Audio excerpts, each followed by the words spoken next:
Oh, good point. And let's quickly go over to business because you also crushed that one. So what were your kind of key strategies there? Was it much the same? Like, why don't we talk about the differences? What's the difference between studying legal and business? Because a lot of people do that combination. Yeah.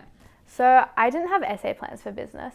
And that was just because like looking through past papers and stuff, I found that like the different directions they could take essays was like much like further, because it's not like the specific parts of the syllabus that could be essays like in legal. It's literally just like they could ask any essay, like there's no real limitation on it. And also like they could ask much more specific things in business. I found like they could ask on specific strategies or like specific influences, so I just didn't think that I could handle like making that many essay plans like for every possible scenario. So I'm more focused really for business on like the syllabus, whereas in legal I was more like studying for sections, if that makes sense. Yeah, no, definitely. Yeah, so then, but for business it was more just in general, like trying to make sure I understood like the entire syllabus and like how different things linked in together.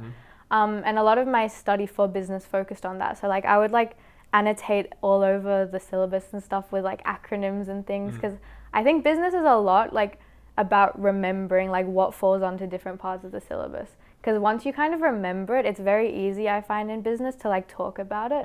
But it's like actually remembering what they're asking you about seems to usually be the harder part in business, I find anyways. So yeah, my study was very different for the two, definitely. Right. But did you do as many past papers when it got to the the HSC time? How were you approaching those few weeks? It was kind of unique for business because it was my last exam. So I had like a 5-day slot where the only thing I had was business. So I kind of didn't study much for it, like in the lead up to my HSC week. So I was like, okay, I have that 5 days just for business. So yeah, then after that, I just went super like hardcore into like practice papers. But again, like I would do much more multiple choice and like short answer than like full kind of papers. And then when I was doing those full papers, I would just write out like the plans for the essays. Like I wouldn't like write out an entire essay because I just didn't think it was worth my time like at that point when it was that close to exams. Because I was like, I know I can write out an essay. It was more just about like making sure I knew what points could like go into different questions and stuff like that. So yeah, I did a lot of short answer multiple choice for business though, definitely.